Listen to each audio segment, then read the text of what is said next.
with a nice gentleman over here, so let me introduce him. So can we know a small introduction about you, sir? Uh, my name is Anil. I have I'm a citizen of this country with a Hungarian mother and a Bengali father. Been in Cambridge since 1956, and I'm still trying to decide what I shall do when I grow up. But I think I've left it a little late. I'm a historian of colonial nationalism, of India, of modern imperialism, and for the past 25 or 30 years, I've set up a number of trusts in Cambridge, mainly to bring outstanding students from abroad, about 20,000 of them, to study in Cambridge, and set up a series of trusts that have helped to educate these students.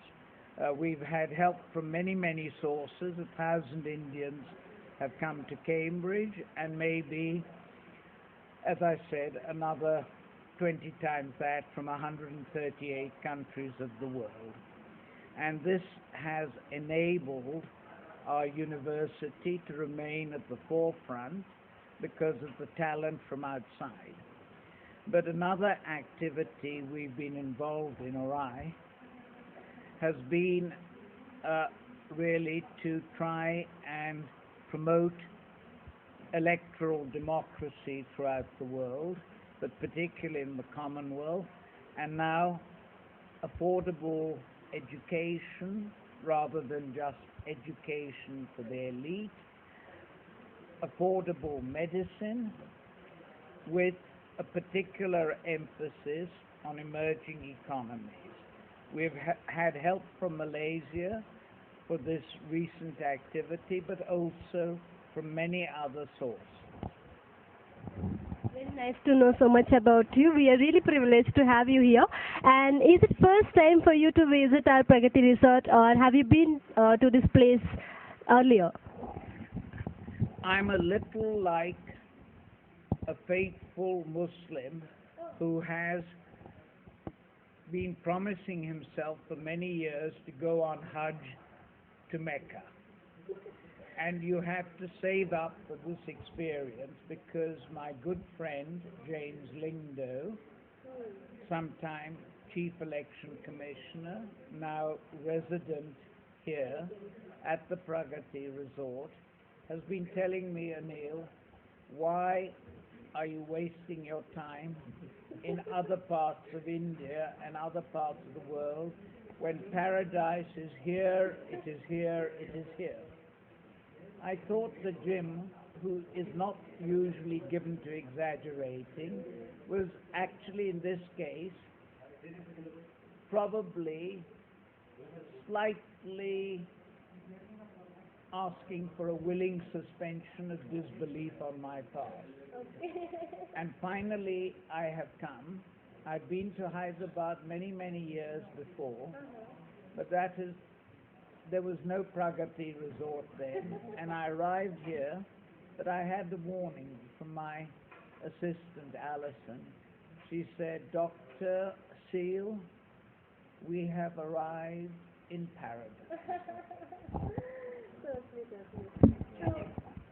Have you been to the different parts of Pragati Resort where we have a green revolution? I mean, in general, most of the hospitality industries doesn't think of greenery. They only think of maximum hospitality and food. So they are limited to food and the hospitality thing, but they would not think beyond the limitation.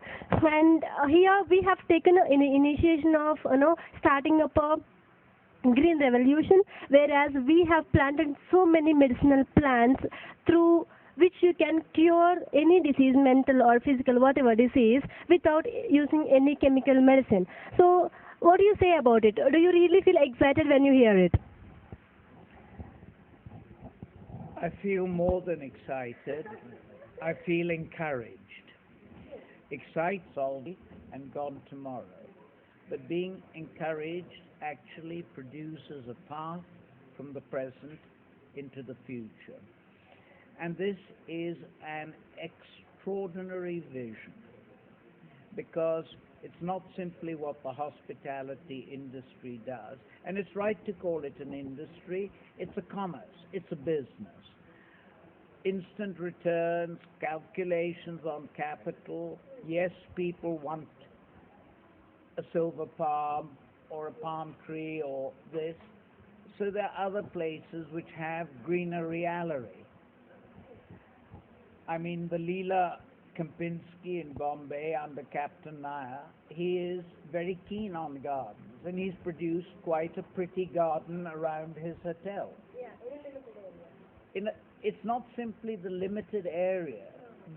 The intention there is to have a visual impact of sort of what people imagine to be the lush tropics of India, or the East. You go to Putrajaya in Malaysia, it's very pretty, it's all laid out.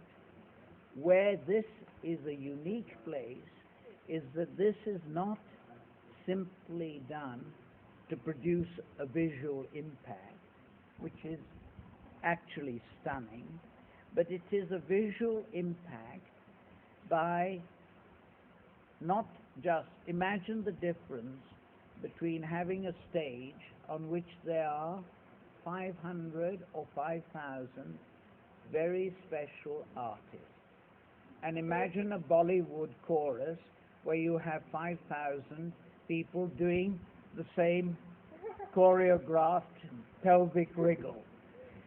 One is tamasha, and the other is art. Here we have art, not tamasha, because what you have here is every plant has been picked not just for its visual impact, but what it lends. Yeah, what its use is and what its traditional use is. Now you ask about the green revolution. The world today is concerned about sustainability. Every day there are 200 or 300 main animal and flora and fauna species which are going extinct. Here, single-handedly, Dr. Saab is doing what Kew Garden is doing, which is collecting seeds, putting it into a bank so that later on, when these flora are no longer available, the world can see what used to be, but mainly in a greenhouse. But this is not a greenhouse. This is 2,500 acres of a man's vision where he has it is interesting that he's gone from the dark satanic mills to a green paradise by doing what? Dr. Saab, you have invested your life's profits where others would be looking for more profits. You are, in fact, most of these profiteers are dead losses in terms of society. Your profit should be spelled P-H-E-T, because you are a prophet, not a profiteer. And that is a big difference. Now, you ask about this green revolution.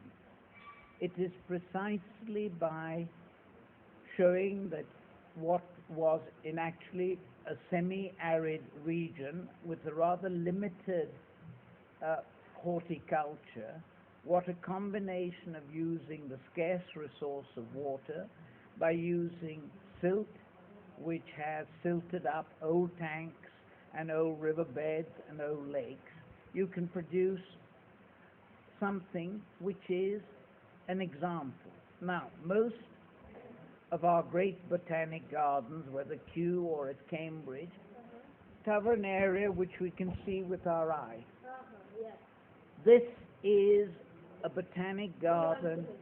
Well, it has limitations, but it is an amazing business to A, have put together such a parcel of land, and secondly, not run immediately, because land should be our most valuable commodity, but it has become a commercial commodity, and people are interested in how many buildings can you put onto so many square meters? If you go to all our metropoles, they're attracting like cancers people and making them live in conditions which was not what God intended us to live in. Eventually, this will be a cancer which will throttle our country. And the green lines and the alternative vision, which may, I say may, because for one Dr. Rao, there are 1,000 Charsobisas who are pushing in a different direction. So I salute you, sir, for what you do at the Pragati resort. Yes, we are instruments. So that's how we always say Dr. Rao has been a gift, God's gift to Hyderabad, AP, as well as for India. So, I mean, he made something possible which is impossible usually normal people think.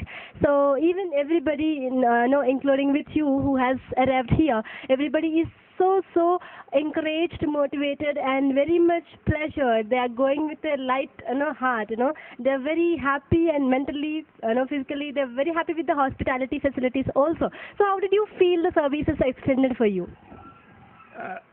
Since I have been treated so well that I'm like a Raja on a magic carpet. I do not deserve this treatment.